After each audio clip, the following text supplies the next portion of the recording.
I live in Barrie, Ontario with my husband and my two beautiful boys, and I'm a musician and I'm touring quite a bit and recording albums, and I do a lot of community activism and animation work, working with other artists and trying to develop, just lots of really good action in the community, specifically through the arts. I believe the arts really has this unique power to reach our hearts and spirits, and in that way I think, it creates this amazing potential for us to reach each other and to have real dialogue and to learn new things and to be inspired. And I think that right now it's really important for us to be inspired, because I think there's a lot of things going on in the world that maybe make us feel a little bit disempowered or a little overwhelmed, and so being able to have those moments, those meaningful moments of being moved and being inspired is really important. The most critical things that we're talking about right now are related to land sovereignty and water sovereignty, food sovereignty, like the very basic things. For Indigenous peoples, those things aren't secure, and clean water is it seems like something in the first world that we shouldn't be worrying about, and so many communities don't have clean water. And I think, the way that this impacts a community when you don't have security around those basic things is really unhealthy, and I think so we as a larger community really need to look at this and do something about it, because we are in a position to change it. The things that uplift me are the sense of real, genuine caring for each other that I see, and real, genuine change that I see happening. And so what I think I would tell just a human, not necessarily a young human, is just like another person that I'm talking to, it's like we actually have the power to change things.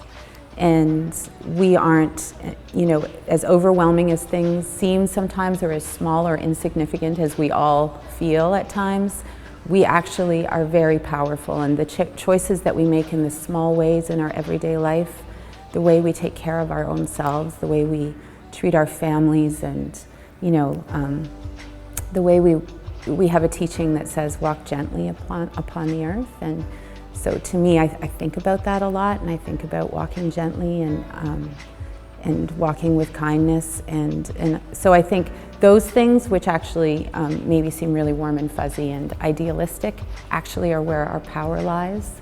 And when we walk in that way and treat each other in that way, we actually open this vast space for different things to happen.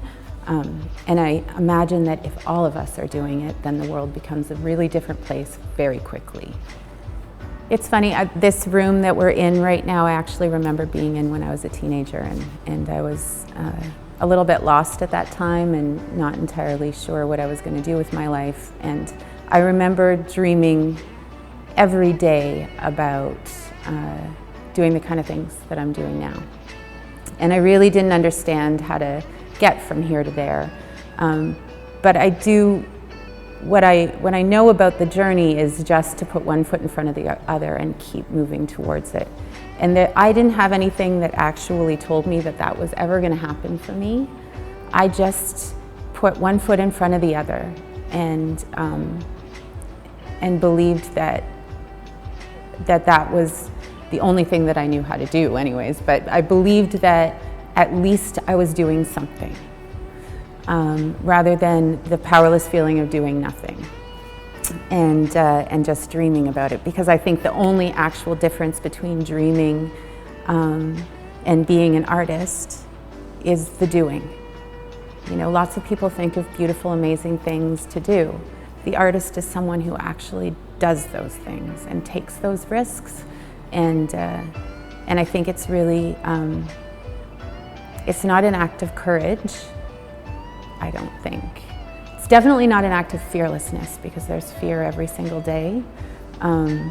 It's just an act of faith, and just walking, one foot in front of the other towards your dreams. And I think every day we put our one foot in front of the other towards something, and it's just making a decision to go in that particular direction.